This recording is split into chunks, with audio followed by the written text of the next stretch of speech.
Hello YouTube land, welcome to my channel. My name is Steve Grand. Don't forget to like this video and subscribe to this channel. Some of you may wonder where the shirts, signed CDs, posters, signed 8x10s, signed vinyls, and all of that comes from when you order off my site, shop.stevegrand.com, and how it's all handled. The answer is, at least since last August, is these hands you see right here. I know they do a lot of dancing in my videos, stealing the show. In this video, I'm going to take you through my process of fulfilling my online orders each week. Just to give you an idea, and not at all to take this opportunity to shamelessly plug, here are some of the items I currently sell on my web store. I'm hoping to have a We Are the Night shirt out probably next month, so be on the lookout for that. So you just go to shop.stevegrand.com, select products, and look to see that I have a white t-shirt with this design, a navy t-shirt, a black t-shirt, autographed CDs, autographed vinyl LP records, this poster, and this high quality signed 8x10 print. Alright, let's begin. I start by logging into Big Cartel. Big Cartel is a website that helps artists, musicians, designers, and other creatives build an online business. They notify me every time an order is put through, they connect directly to my website, they do credit card processing, and all that. Once I'm logged onto Big Cartel, I go to my dashboard. Here I can see all of my orders, how many visitors I've had in any given time period. To be honest, I don't pay too much attention to all this detail, but I would be a smarter person if I did. Now I'm going to go over here and click Orders. This allows me to see all the orders that have come in reverse chronological order. I could easily see how many unshipped orders I have by looking here at this little truck icon. Once I've fulfilled an order, I click on the truck and a check mark is placed over it so I know which orders have been shipped and which ones have not. By clicking on the name here, we can see what someone ordered, where the order needs to be shipped, and how long ago the order was made. I start at the top and work my way back, so I will click on this guy. Now I'm going to get out a sheet of paper and write his full name, which items he ordered, and how many of each. I click the arrow on the right to go to the next order and repeat the process. Once I've written down the names and orders of all my unshipped orders, I tally how many of each item I will need. Number of CDs, number of vinyl albums, number of 8x10 prints, number of posters, and for shirts, I make a little chart like this and tally up how many of what shirt size I have in each size. Now I'm going to go and collect all these items that I will need, and as you'll see, even just offering a few items on your web store could really take up a lot of space, especially when you're offering t-shirts in different sizes. In these boxes here, I have all my vinyls, which I pre-signed. Here are my boxes of CDs, the signed 8x10 prints, the posters, and here are all the shirts.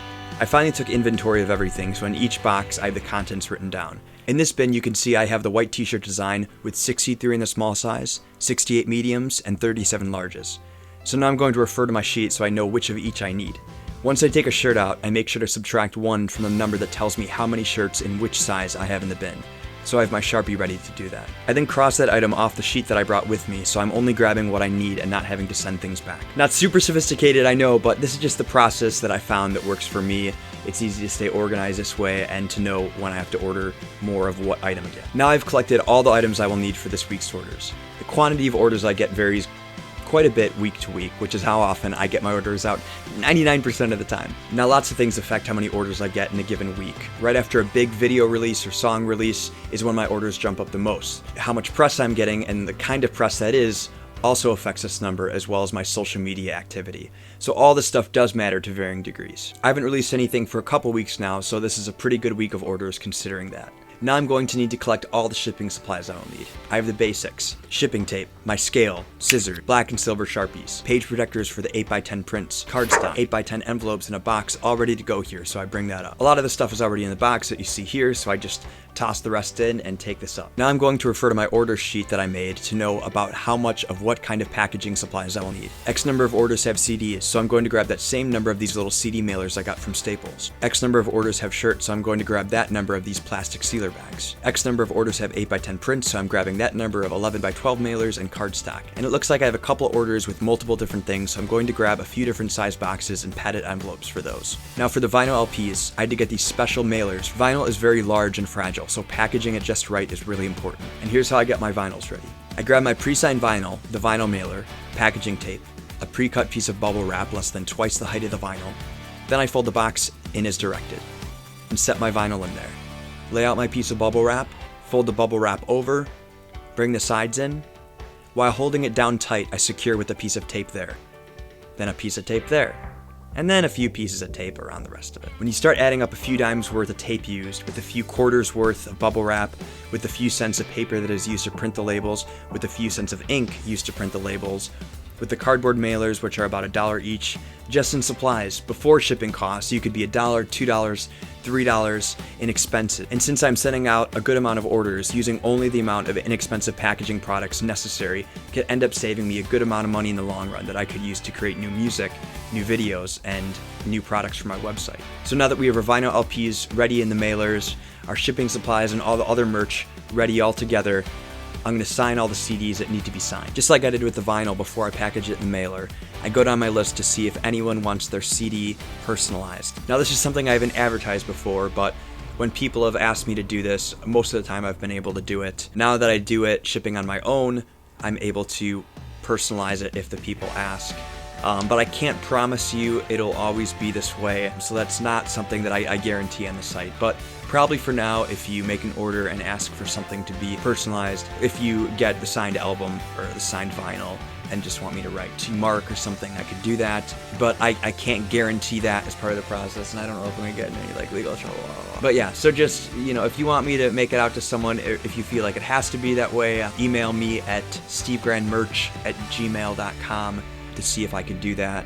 If I ever have to leave the country for a while or something and have to have someone else doing my merch, obviously I wouldn't be able to do it at the time, or it would just have to be later. I take off the packaging on all of them and sign them with my signature silver Sharpie like so. I then lay them out like you see so that the ink has a chance to dry so that it doesn't smear when it's placed in the mailer. Now we go back into Big Cartel and start working down the list. We could see our first order is a signed vinyl LP. Select the vinyl LP domestic preset, since I've already mailed a bunch of these and know how much they weigh. In the case that I have multiple items where I'm not sure how much it weighs, that's where the scale comes in handy. I mark it with an A for autographed and set it down next to my side. I keep moving down the list and package up everything, making sure to write right on the outside of the package what it is so there's no confusion later. It creates a big pain for both myself and the purchaser when I make a mistake, so I try to keep this process airtight so that it is as difficult as possible to mess up. Now it's time to make the shipping labels. Based on how many orders I get and what the orders are, sometimes I'll either make all the shipping labels all at once or I'll make them as I go through the process. It is faster to do them all at once and then cut them all together, as you'll see, but sometimes I'm just worried that I'm going to make a mistake that way, so I like to do it as I'm going along. It does take a little longer this way, but sometimes I feel just a little better doing it this way. I use the program endicia to buy all my postage and create labels. Endicia makes it easy to create shipping labels based on what you are shipping.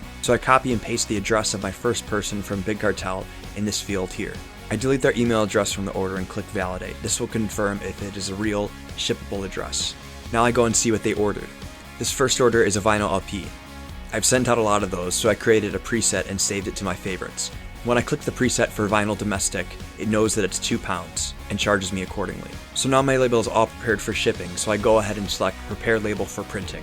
Select OK and boom, it prints right out of my crappy printer that I got free with the purchase of my MacBook Pro in 2007. I alter my printing preferences so that I'm using the least amount of ink possible, because cartridges are expensive and they go really fast. As you can see, the label takes up only half the page, so I slide it in like so, and that will print on the opposite side of the other half of the page. This is a good way to save on paper. I go ahead and make all my labels this way. If I have something to ship where I'm not sure of the weight, that's where my scale comes in handy. I place my fully packaged item on the scale and enter the weight in pounds or ounces into the weight field on my endicia application. Now that I have my labels printed, I need to cut them out, and this is how I do that. For CD orders, I do not need this empty space here. Plus it makes it harder to tape on because it is large, so I snip off the bottom. Now I'm going to match the shipping label with the correct package and tape it on. This is why it is so important to have everything labeled correctly. Alright, now I have all 22 orders ready here, and as soon as the post office is open again, I'm going to go and pay Jose a visit and get these out to you guys. And that's how it's done. You get your orders and you're happy, and I'm a little less broke, so that makes me happy. Alright, thanks for watching. Again, don't forget to like this video and subscribe to this channel for more of my exciting rockstar adventure, for my vlogs and music videos and all that. Click here to be directed to my main channel where you can see more videos of my work as an independent artist just like this. And last but not least, I want to give a big thanks to all you guys who have ordered from my site, or any of you who are going to do that in the future. It really does help. It's a big part of this, and it allows me to do the parts of this that I really love, which is making music and videos and making things that are beautiful and compelling and stuff that you guys hopefully like to watch. So thank you for that, and until next time, see you guys. Bye-bye.